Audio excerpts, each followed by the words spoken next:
મંગલ મૂર્તિ મહાપ્રભુ શ્રી સહજાનંદ સુખરૂપ ભક્તિ ધર્મા સુત શ્રી હરિ સમરું સદાયનુપ.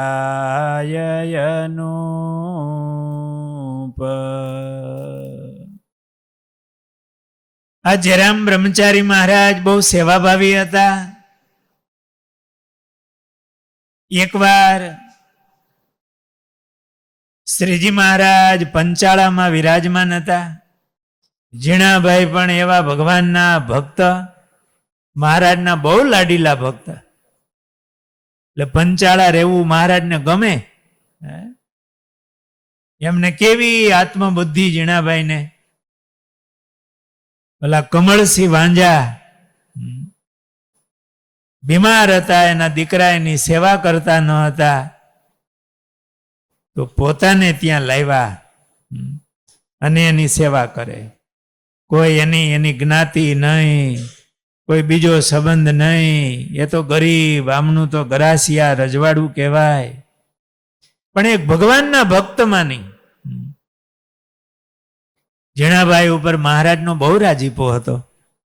શ્રીજી મહારાજ પંચાળા પધારેલા એ વખતે ગોપાળાનંદ સ્વામી પોતાની સાથેના સંતો બ્રહ્મચારી વાસુદેવાનંદજી સ્વામી, બ્રહ્મચારી જયાનંદજી એટલે આ જયરામ બ્રહ્મચારી, આ બધા સંતો ભક્તો સાથે મહારાજના દર્શન કરવા માટે પંચાળા આવતા હતા. એમાં રસ્તામાં લોયા આવ્યા. લોયા ગામ છે. ત્યાં વાસુદેવાનંદ બ્રહ્મચારી મહારાજને અછબડા નીકળ્યા.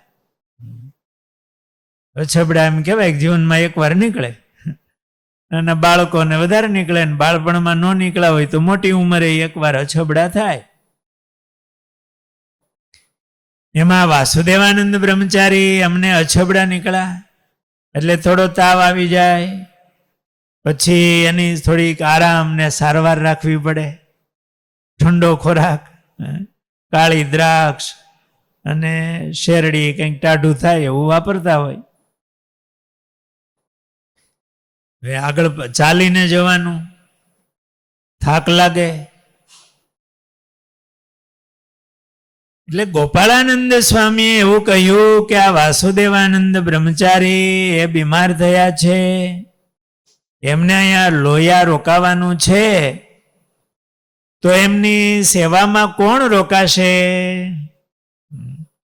હવે બધા જતા હોય, એમાં બ્રહ્મચારી મહારાજની સેવામાં રહેવાનું. બધાને આનંદ હોય, પંચાળા જાશું, મહારાજના દર્શન થશે. મહારાજની મૂર્તિ એવી હતી ને, બધાને આકર્ષણ બહુ રહેતું. એ મહારાજનું સુખ એ મહા અલૌકિક હતું. એમનું દર્શન થાય, એમનો સ્પર્શ થાય, એમના હાથનો પ્રસાદ મળે, એના માટે સૌ ઝંખ હતા. હવે એમાં અહીંયા રોકાવાનું થાય રસ્તામાં, ઓલો લોભ મોટો. એટલે ગોપાળાનંદ સ્વામીએ કીધું, અને આવું જીવનમાં થતું જ હોય. તમારા ઘરમાં પણ ક્યારેક ક્યારેક આવો પ્રશ્ન આવે, ફરવા જવાનું નક્કી થઈ ગયું હોય, ભગવાને પૈસા દીધા હોય તો ફરવા જવું, એની ના નહીં. આ ભગવાનની સૃષ્ટિ છે, એમાં ભગવાનનું દર્શન કરવું અને ભગવાનની આજ્ઞા મર્યાદામાં રહી અને ફરવું, આહાર વિહાર વગેરે, અને જવું જોઈએ. એમાં ભગવાનનો મહિમા પણ સમજાય. ભગવાનની લીલા છે એટલે અહીંયા મોટા માણસો બેઠા છે, એટલે ફરવા જતા હોય જુદા જુદા દેશમાં તો વાંધો નહીં, જાવું. પણ આવું કંઈક પર્યાણ થયું હોય ફરવા જવાનું, બધાની ટિકિટો નક્કી થઈ ગઈ હોય, અને એમાં ઘરમાં કોઈ સભ્ય બીમાર પડે તો એની ભેળા કોઈને રોકાવાનું થાય, તો કોણ રોકાય? પ્રશ્ન તો આવે. એમ અહીંયા સંઘ જતો હતો, વાસુદેવાનંદ બ્રહ્મચારી મહારાજ બીમાર પડ્યા. સેવામાં કોણ રોકાય? તમારા પરિવારમાં દાદા કે દાદીમાં બીમાર પડે અને એકાદ છોકરાને કે દીકરાને એક દીકરીને રોકાવાનું થાય, કોઈને રોકાવું પડે તો કોણ રોકાય?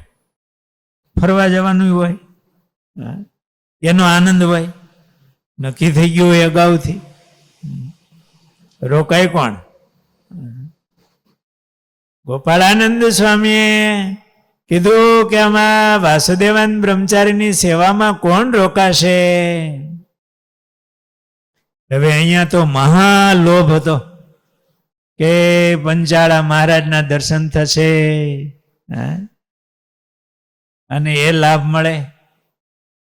મોટા મોટા સંતો બધા હોય. એટલે ગોપાળાનંદ સ્વામીએ કીધું કે આ વાસુદેવાનંદની સેવામાં જે રહે એની 100 જન્મની કસર હું મટાડું અને સર્વ રીતે સુખી કરું. 100 જન્મની કસર ટળી જાય અને ટળી જાય એવું હતું. વાસુદેવાનંદ બ્રહ્મચારી પણ એવા હતા. અને માંદાની સેવાનો બહુ મોટો મહિમા છે. એની પ્રાપ્તિ બહુ મોટી. માંદા સાધુની કરવી સેવા, વળી તકે શું રાખવી ટેવ, તે તો કોઈથી બની ન આવે, તે તમે જ કરો છો ભાવે. રામાનંદ સ્વામીએ ભુજથી સંતોને કાગળ લખો, એમાં આવું લખ્યું. જેમ ભગવાનના સાધુ ભક્ત બીમાર હોય એમ તમે ગ્રહસ્થ છો તો તમારા મા બાપ છે એની સેવાનો મહિમા પણ આવો જ કીધો છે. માતા પિતા બીમાર હોય, દાદા દાદીમાં બીમાર હોય, એની સેવા કરવી, એમનો આશીર્વાદ એ સુખી કરે. એમ ભગવાનના કોઈ ભક્ત, ભગવાનના સાધુ, એમની સેવા, એનો મહિમા પણ એવો. સ્વામી કે એમની 100 જન્મની કસર ટળે. કઈક લોભ તો દેવો પડે ને, અમે મહારાજ હતા.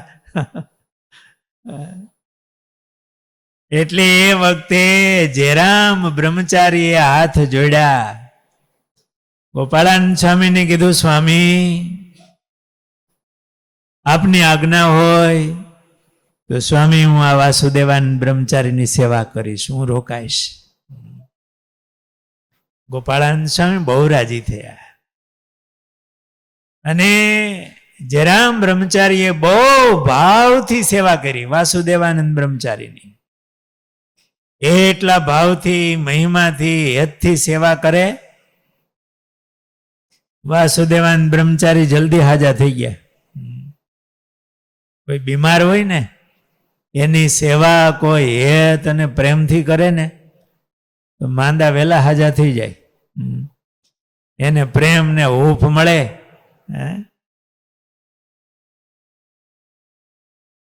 હળવાશ થઈ જાય. જેરામ બ્રહ્મચારીએ ભાવથી સેવા કરી અને થોડા દિવસમાં હાજા થઈ ગયા. ગોપાળાનંદ સ્વામી ને સંઘ પંચાળા ભોગ્યો તો 8-10 દિવસમાં તો અહીંયા વાસુદેવાનંદ બ્રહ્મચારી એકદમ હારા થઈ ગયા અને ઉતાવળા હેલા. સંઘ પહોંચ્યો અને 5-7 દિવસમાં તો પહોંચી ગયા. એને બે લાભ મળ્યો, માંદાની સેવાનો અને પાછા મહારાજના દર્શનનો. અને ગોપાળાનંદ સ્વામીએ વાત કરી હોય કે મહારાજ વાસુદેવાનંદજી થોડા બીમાર પડ્યા, અસબડા નીકળ્યા હતા, ભેગા જેરામ બ્રહ્મચારી સેવામાં રોકાણા છે. મહારાજ રાજી થયા હોય કે નહીં? ઘણી વાર મરજી સમજીને દૂર રહેતા હોય ને તો એ બહુ નજીક કહેવાય. મહારાજે વચનામૃતમાં લખ્યું કે 1000 ગાવ દૂર હોય તો એ અમારી ભેળો, અને આવ પાસે હોય તોય છેટો. પાસે હોય તોય છેટો અને દૂર હોય તોય નજીક. એમની મરજી, અનુવૃત્તિ, એમનો રાજીપો એ મોટી સેવા છે. અનુવૃત્તિ મોટી સેવા છે. વાસુદેવાનંદજી ને જયરામ બ્રહ્મચારી આવ્યા, મહારાજને દંડવત કર્યા. મહારાજ બધાને તો એકવાર ભેટ્યા, પણ આ બેયને તો વારે વારે મહારાજ ભેટ્યા ને મળ્યા. સુખ આપ્યું.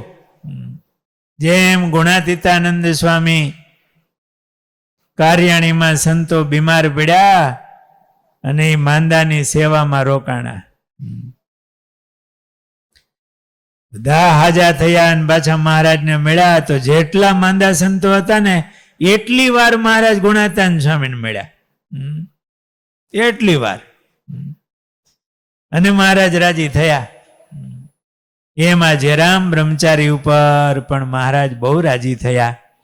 એ એવા સેવાભાવી હતા અને મહારાજની પણ એવી સેવા કરતા, અને ભગવાનના કોઈ સાધુ બ્રહ્મચારી બીમાર પડે તેવા ભાવથી સેવા કરતા, હળવા ફૂલ રહેતા, મહિમાથી સેવા કરતા, અને મહારાજનો એમની ઉપર અપાર રાજીપો થતો.